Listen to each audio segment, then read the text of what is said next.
মুসা নবী জানাইয়া দিল, মনে আসেনি? কারণ রে, যদি কোনো বিবাহিত পুরুষ অন্যায় করে জেনা করে তাহলে তার বিচার হলো মাটির মধ্যে তারে গাঁথো, এরপরে 5 টাকাতে দুনিয়া থেকে বিদায় করে দাও। এটা ইসলামী শরিয়ার বিচার। এবার কারণ কয়, আই পয়গম্বর মুসা, যদি আপনি করেন তাহলে আপনার বেলায় কি হবে? মুসা নবী কয়, আমার প্রজার বেলায় যে বিচার আমার বেলাও সেই বিচার। ধনীর বেলায় যেই বিচার গরিবের বেলায় সেই বিচার, গরিবের বেলায় যেই বিচার ধনীর বেলায় সেই বিচার। বিশম্বপুরের মাতবর মনে রাখিও,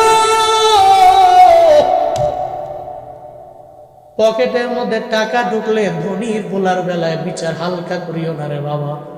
সমাজের মধ্যে ধনীর পোলা অন্যায় করলে বিচার করে না, ওর বেলায় বিচার করে 2 আনা। গরিবের পোলায় সেম অন্যায় করলে বিচার করে 16 আনা।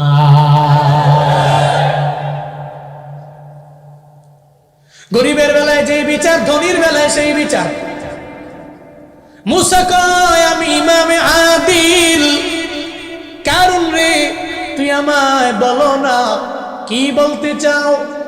এবার কারণ কয়, এই কাঠগোড়ার মধ্যে দাঁড়ায় আছো মহিলা, তুমি বলো না তোমার সঙ্গে কে জেনা করলো? আল্লাহ তো চায় না মুসা নবীকে সে পাথর আঘাতে দুনিয়া থেকে বিদায় করে দিবে। এটা আমার আল্লাহ তো জীবনেও কোনোদিন চায় না। আমার আল্লাহ এটা হতেও দেবে না। কারণ সব দুনিয়ার মানুষেরা চক্রান্ত করবে, পরিকল্পনা একজন করে, চিল্লা বলেন তার না।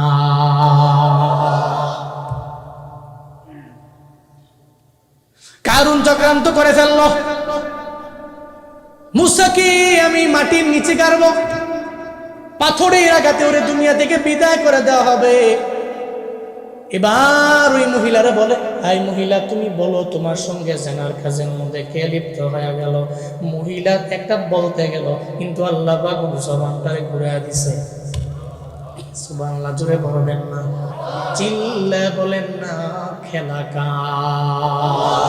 কাদের কোদ রত্তুদারি বরকামাল, আন্তা রব্বি আন্তা হাসবি জুল জালাল, তুহি কাদির জলিলুল্লাহ জাহাদা বহর হালে, তুহি মেরা নগহদার।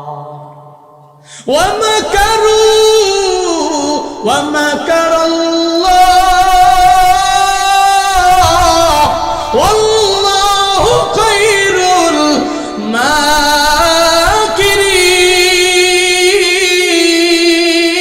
الماكرين। কার কথা? আল্লাহ কয়ে তোরা চক্রান্ত করলা, আমি আল্লাহ করলাম পরিকল্পনা। আল্লাহু খায়রুল মাকিরিন, আমার আল্লাহর চাইতে সর্বোত্তম পরিকল্পনাকারী পৃথিবীর মধ্যে সেকেন্ড নাম্বার কেউ নাই। এই মুসারে জানাইয়া দিল, রে মুসা তুমি একটু করে দেখবা তোমার বিচার হয়ে যাবে। আল্লাহ কয়ে পরিকল্পনা করলো, দুনিয়ার মানুষেরা চক্রান্ত করলো, পরিকল্পনা করলাম আমি আল্লাহ। এবার মুসা নবীর সামনে ওই মহিলাটাকে বলাইতে চাইলো, কারণ মুসার সাথে আমি জেনা করলাম। আল্লাহ তার জবানটারে ঘুরাইয়া এবার ওই মহিলা কয়, মুসা নবী আপনার সঙ্গে জেনা করেছি, আপনি আমার সাথে ব্যভিচারের মধ্যে লিপ্ত হয়ে গেছেন। এটা মূলত আমারে বলার জন্য বলছে, কারণ আমারে দাঁড় করাইছে আপনার সামনে। এবার বলেন তো মুসা নবীর রাগ বাড়ে না কমে? মুসা নবী রাগান্বিত হয়ে গেলেন। গরম নবী, রাগী নবী মুসা রাগান্বিত হয়ে গেলেন, ক্ষুধান্বিত হয়ে গেলেন। আর কয়, কারণ তোর জন্য রবের দরবারে দোয়া করলাম আমি আল্লাহ তোরে ধনী বানায় দিল। এখন ধন দৌলত পাইয়া বুঝি তুই আমার এই ভুইলা গেলা, আর আমার ব্যাপারে এমন মন্তব্য করতে পারলা। আমারে মারার জন্য বুঝি তুই আমারে মাটির মধ্যে অর্ধেক গাইরা বস্ত্রাঘাতে দুনিয়া থেকে বিদায় করে দেওয়ার জন্য ট্রাই করলা। ও কারণ তুমি পারবা না, কারণ তুমি চক্রান্ত করলা আমার বিরুদ্ধে। আমার ডানেও কেউ নেই, বামেও কেউ নেই, সামনে কেউ নাই। লা তাহজান ইন্নাল্লাহা মা'ানা আই ওয়া হুয়া মা'আকুম আইনামা কুনতুম। আমার চিন্তা নাই, তুমি চক্রান্ত করে আমারে মারার জন্য চেষ্টা করবা। আমার সঙ্গে যখন আমি দেখবো কেউ নাই, তখন আমার সঙ্গে একজন তো আছে, চিন্না বলো তার নাম। দুনিয়াতে আমার ডানে বামে কেউ নেই, আমার আল্লাহ আছে। যেই মুসা নবী এত রাগী নবী,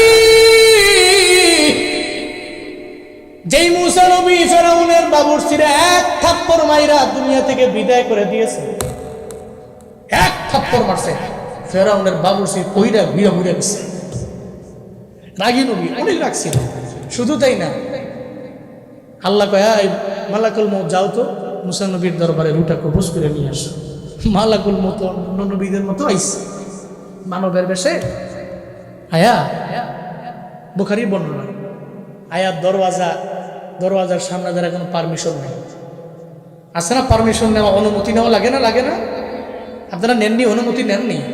নিজের মায়ের ঘরে যাওয়ার সময়ও অনুমতি নেওয়া লাগবে। আপনার মা যে ঘরে আছে, আপনি পারমিশন নেবেন, অনুমতি নেবেন, মা আমি কি আপনার রুমে আসতে পারি, এটা বলে ঢুকতে হবে। মাশাআল্লাহ, আমি অনলাইন তো একেবারে বেশি খারাপ হয়েছে, খালি খালি গিয়ে দরজা ঢুকে ইয়ের পারমিশন সালাম দিলাম, এরকম আছে না? নাই, এটা করা যাবে না। দরওয়াজার ডানে অথবা বামে পাশে দাঁড়ায় আসসালামু আলাইকুম, আসসালামু আলাইকুম, আসসালামু আলাইকুম। জবাব আসলে আসো তো ঢুকলা, জবাব নাই চলে যাও। এটা ইসলামী শরিয়া, এটা ইসলামী আইন, এটাই কোরআন বলে। তো পারমিশন ছাড়া ঢুকে গেছে। যা কয় মুসা না মালাকুল মউত কিলা বিকুম, এই মুসা পয়গম্বর, আমি মালাকুল মউত, তোমাদের রূহটাকে কবজ করার জন্য আমারে বানানো হয়েছে। এটা বলার পরে মুসা নবীর রাগ উঠে গেছে। এবার আজরাইল তো মানবের ন্যায় একটা থাপ্পড় মারছে, একটা চোখ পর্যন্ত বন্ধ হয়ে গেছে। মালাকুল মউত মেরে দিছে। চোখটা এবার ধইরা আল্লাহর কাছে কয়, আল্লাহ মুসা নবীর দরবারে গিয়েছি, উনি আমারে এমন এক থাপ্পড় মারলো, আমার চোখ অন্ধ। আল্লাহ কয় সব নবীর দরবারে তুমি যাও, তবে মুসা নবীর দরবারে যখন যাও, আমার নবী রাগী নবী, কেন আগে পারমিশন নেও নাই, অনুমতি কেন নেও নাই? কি বলছো আমার মুসার দরবারে যাইয়া? ওই মুসা নবীর দরবারে গিয়া বলছি আনা মালাকুল মউত, আল্লাহ পাঠাইছে আপনার রূহটাকে বের করে নেওয়ার জন্য হাজির। সবার দরবারে যাও, ওনার দরবারে কেন অনুমতি নাও নাই?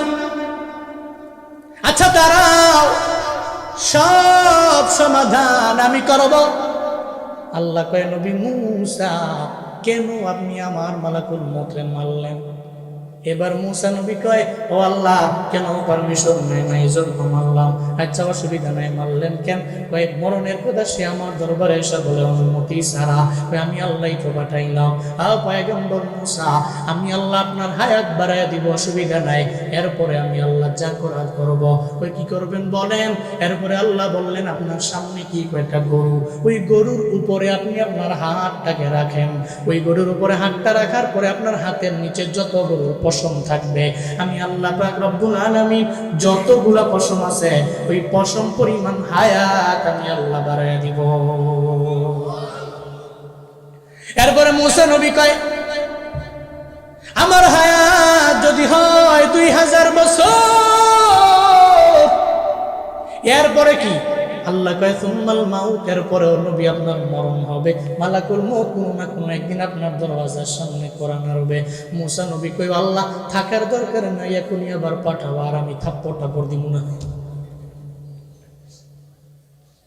সেই মুসা নবী রাগী নবী।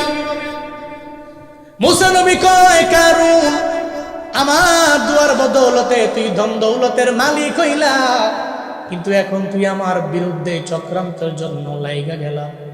আল্লাহর কাছে মুসা নবী ডাক দেয়, ও আল্লাহ, কারণ তো এতবার বেড়েছে। আমি মুসা চাই না এবার কারুনের শাস্তি না হোক, এটা আমি চাই না। ওরে শাস্তি দেওয়ার জন্য আমি বহু চাই, তুমি আমারে কোনো একটা বিষয়ে পারমিশন দিয়ে দাও, ক্ষমতা দিয়ে দাও, আমি কারুনের ধ্বংস করবার চাই আমার আল্লাহ। আল্লাহ কয় নবী মুসা অসুবিধা নাই, আমি আল্লাহ আপনার পাওয়ার দিয়ে দিলাম, পাওয়ার। এই জমিনের মালিক আমার আল্লাহ। আল্লাহ কয় নবী মুসা এই জমিনের পাওয়ার আমি আল্লাহ আপনারে দিয়ে দিলাম। আপনি জমিন কিনলেন, দলিল করেন নাই, পাওয়ার দলিল আছে না নাই? আছে নি? তা যারা জমি জমা কিনে না এরা তো বুঝলো না। তোমরা যারা কিনছো না থাক চুপ থাও, যারা জমি টমি কিনছেন আছে না, পাওয়ার দলিল, পাওয়ার দিয়ে দিছে, ওই খরচ মরচ কমবে, যাও আমরাই তো পাওয়ার দিয়ে দিলাম যাও। তো পাওয়ার দলিল মানে পাওয়া গেছে, হ্যাঁ জমির মালিক সে হয়ে গেছে, অসুবিধা নেই, এই জমি খাইতে পারো। তো আল্লাহ মুসা নবীর জমির পাওয়ার দিয়ে দিল। সুবহানাল্লাহ পড়বেন না? জমিনের মালিক কে? আপনি এই জমির মালিক, আপনি আরেকটা বেড়ার পাওয়ার দলিল দিয়ে দিচ্ছেন, এরপর থেকে আপনার মালিক আছে না, আপনার নাই তখন বেড়ার পাওয়ার, বেড়া এই জমিন যা মন যেতে কথা এখন ঠিক কিনা বলেন? আপনি যদি তুই আলু লাগাইস না, এটা আমার জমি, বেড়া চট দিয়ে লাগবে, তুমি খাবার দিয়ে দিছো না, ওটা আমি যা মনটা করবো, আমি এটার মধ্যে ওয়াশরুম বানাবো, কোনো সমস্যা নেই। আল্লাহ কয় নবী মুসা জমিনের মালিক আমি আল্লাহ, জমিনের সম্পূর্ণ পাওয়ার আমি আপনারে দিয়ে দিলাম। এই মুহূর্তে জমিনের যা বলবেন সব জমিন আপনার কথাই শুনবে। মুসা নবী ডেকে বলে, হে জমিন, কারুন তার যত সম্পত্তি আছে সব সম্পত্তিগুলা কারুন সহ তার টাকনো বরাবর ডাবায়া দাও। এবার কারুন যখন টাকনো বরাবর ডেবে গেল, মুসারে কেন মুসা তুমি আমার চিনো নাই, আমি কে? আমার নাম কারুন, আবার সম্পদের মালিক আমি কারুন। তুমি মনে করছো আমি ফেরাউন? না না, আমি ফেরাউনের মতো না, এর চাইতে বড় পাওয়ারওয়ালা। এই তুমি আমার টাকনো বরাবর ডাবাইয়া জীবনেও কোনোদিন আমার দরবার থেকে বাঁচতে পারবো না। পৃথিবীতে জালেমরা ওরা জানে না ওদের পতন হবে, এরা পতনের আগের দিনও দেখবেন অনেক বড় বড় কথা মিডিয়ার মাধ্যমে কয়, অথচ জানে না একদিন পরে তো ওর নাম ওই এলাকার মধ্যে কেউ নিতে পারবে না। ওরে মারার জন্য জনতারা, ছাত্র জনতা ওর বাড়ি পর্যন্ত আগে যায়। আর যদি 1 ঘন্টা সময় থাকে, ওই জালেমরে টুকরা টুকরা কইরা নদীর মধ্যে বাসায়, ঠিক কিনা?